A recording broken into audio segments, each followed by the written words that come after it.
Palace. Bawal mag-picture sa loob. Tapos mag-aalis ka ng shoes. So, yeah, okay lang. Walang masyado namang makikita sa loob. Like, parang mga murals, tapos yung mga statue ng mga tao. Japanese. We're entering the garden. Nimu Garden. Sana hindi ako nagkamali ng pronunciation. Maganda.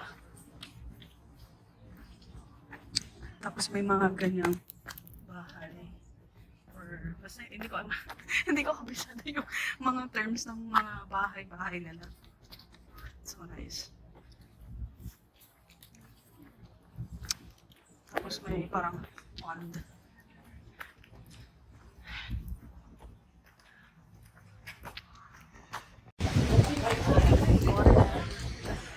Tapos ito sa likod ko is another parang siyang, hindi ko alam kung anong tawag dyan.